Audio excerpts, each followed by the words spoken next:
to say, Trump fans are very happy, and I have to admit I have a morbid curiosity about what the hell he's going to do next on Twitter. So shortly after buying Twitter, Elon Musk ran a poll asking users if Trump's account should be reinstated. After the permanent ban he received in the wake of the January 6th riots, the majority of the people voted yes. He said Vox Populi, Vox Dei, which means the voice of the people is the voice of God, which is a fancy way of saying majority wins, and reinstated Trump's account. Now I think it's smart of Elon to frame reinstating Trump's account as a democratic decision and a defense of free speech. Because to be fair, he already thought that the ban was wrong. Banning Trump from Twitter didn't end Trump's voice. It will amplify it among the right. And this is why it is morally wrong and flat out stupid.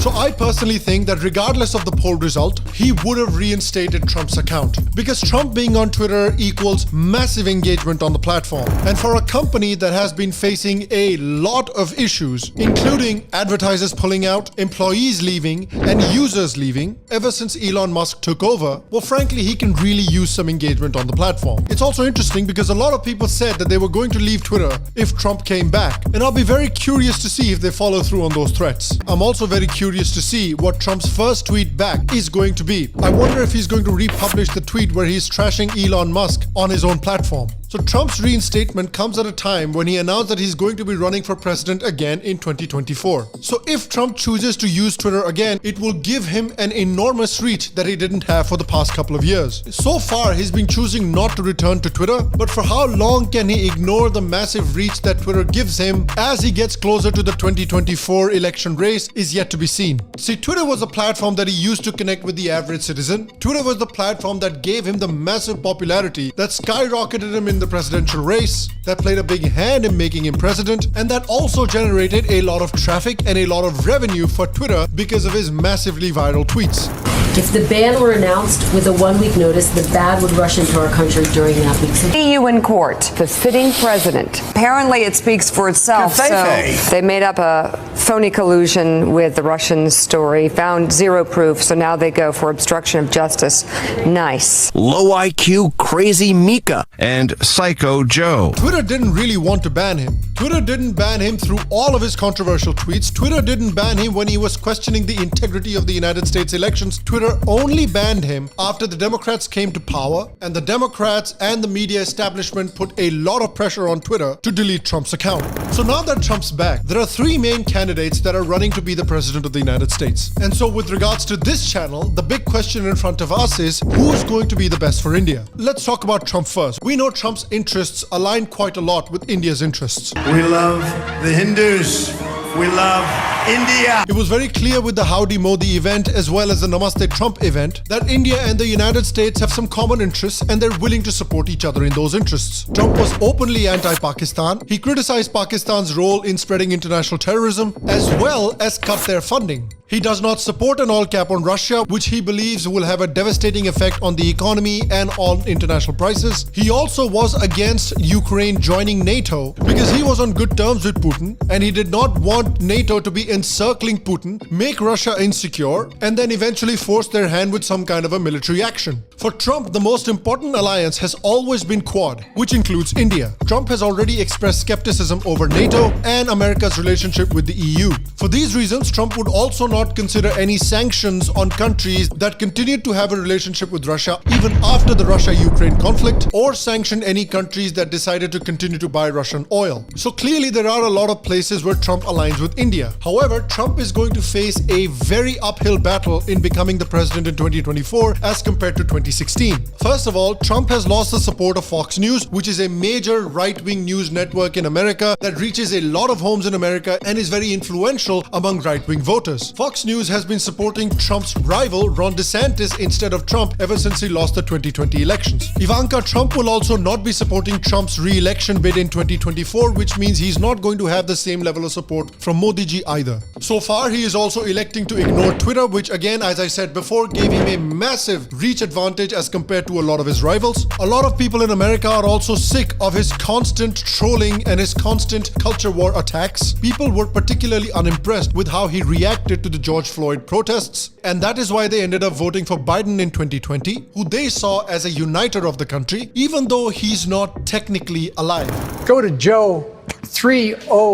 330 and help me in this fight. How do I go to Joe 303? So you go ahead and you stack spaghetti sauce at a store and in a supermarket. You control the guy or the woman who brings out the carts on a forklift.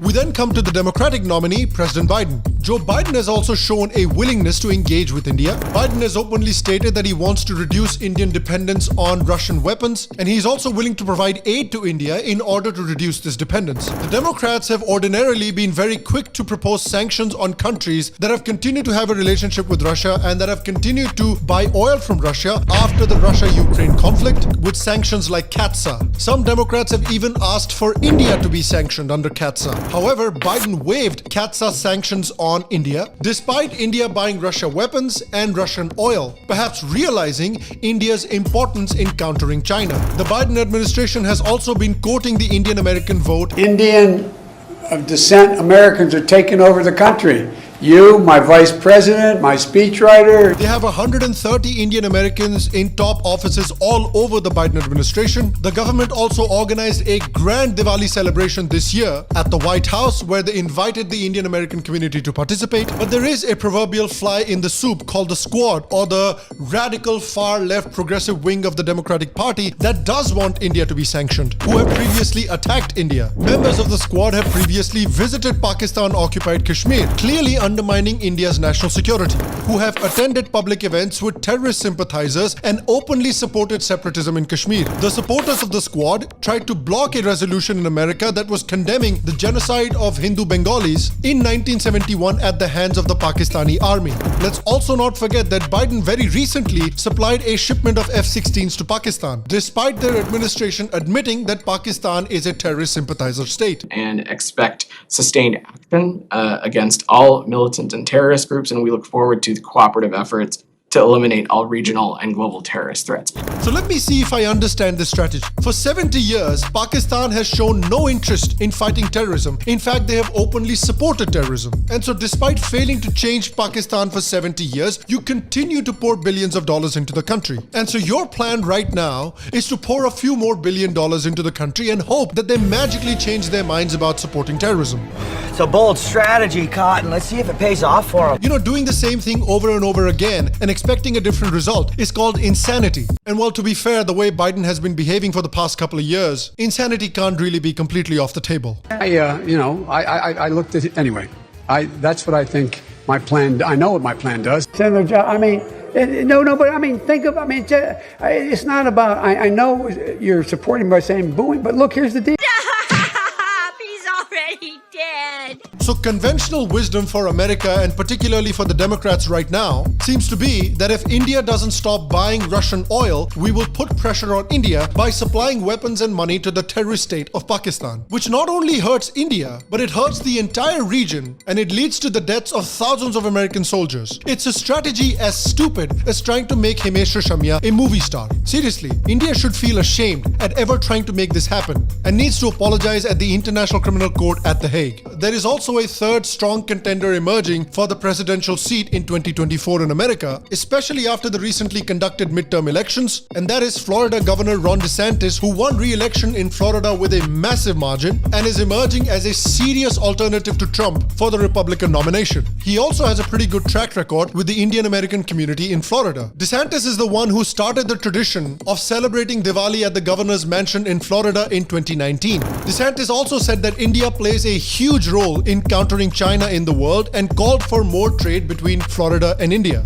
He is also working quite strongly to garner support among the Indian American community. He has also supported lowering the cost of education for the Indian American community in Florida. DeSantis, while condemning the Russia-Ukraine conflict, has also been relatively quiet about other countries maintaining friendly relations with Russia. He has not come out and condemned India for buying Russian oil. He has also vowed to fight back against woke corporations, the same woke corporations whose employees give lectures to India on human rights rights and the state of minorities. DeSantis also condemned the US military pullout from Afghanistan in 2021, saying that it was very poorly planned and basically gave control of Afghanistan to Taliban and other terrorist organizations that are essentially proxies of the Pakistani army. So these three are the main candidates that might run for the office of president in America in 2024. And as we've seen, both the Republicans and the Democrats have been trying to attract the Indian American vote over the past few years. And that's because the Indian American community is highly educated, it's one of the richest communities in the country, and it's increasingly becoming politically active. They also have decent populations in swing states where the margin of victory can be as low as 0.5%. And there are clearly upsides and downsides to both the Republican and the Democratic side. You have the far left progressive on the Democratic side that hate the Hindu heathens, and you also have the right-wing evangelical Christians on the Republican side that hate the Hindu heathens. So I want you to do the difficult part and answer me this question. Who, according to you, is a better choice for India and for Indian Americans? Is it the Republicans? Is it the Democrats? Is it Trump, Biden, or DeSantis? Let me know your thoughts in the comment section down below. If you like this English explainer series that we're doing on the English channel, guys, let me know in the comment section what I should do an explainer video on next. If you want to check out the latest Sham Sharma Show merchandise, click on the merch store link in the description down below and check it out. If you want to join the Sham Sharma Show Mug Club, become a Mug Club member on Patreon in the link down below. Other than that, I will see you for the next episode, and until then, stay happy, stay healthy. I will see you next time, and to all of you, a secular pranam.